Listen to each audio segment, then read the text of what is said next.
आज आसतु आज्ञा बुलीजा प्रभु श्री नीलमाधव धाम। नयगढ़ जिला अंतर्गत खंडपड़ा ब्लॉक कंटिलो जहाँ माधव धाम बोली कहुए। एठारे ही प्रभु श्री जगन्नाथ दारू रूप नीलांचल चली जाते।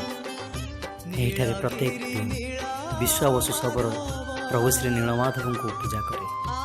जो पहाड़ रे प्रभु विराजमान ताकू ब्रह्माद्री पहाड़ बोली कहुए। पहाड़र पाददेश बही जाऊँगी महानदी चित्रकूट। कल कल नाद करी दूर दूरांतर आसिथिबा पर्यटक मानकर मन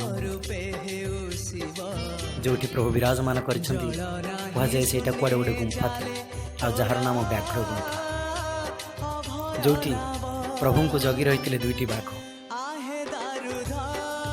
अनति दूर से देखा मिल विश्वावसु सबर पहाड़ जार ना ललिता पहाड़ जो सबर राजा विश्वावसु एवं तांको झील ललिता बसवास करते। ये प्राकृतिक मनोरम दृश्य देखिले जार भी मन मोहित हो जाए।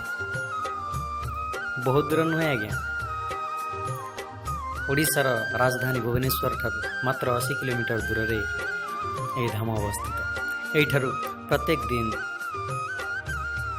लक्ष लक्ष भक्त आसठार श्रावण मासरे प्रत्येक वर्ष शैव भक्त माने निजर मनस्कामना पूर्ण करने जल नहीं लडू बाबा पाखे ढालती। जो जल नियंती हरिघाट कहुए। ये हरिघाट जल ने लडू बाबा मस्तक ढाले कुआड़े कहुए भावी काम सब पूरण हो जाए।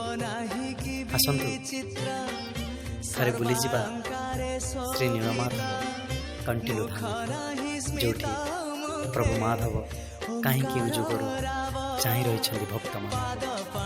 यार प्राकृतिक दृश्य सौंदर्यपूर्ण दृश्य देखिले प्रत्येक लोकंर मन आकर्षित हो पाखे लगी रही विश्वावसु पीठक बुलीजा जो ललिता आ सबर राजा विश्वावसु सबर बसवास करते।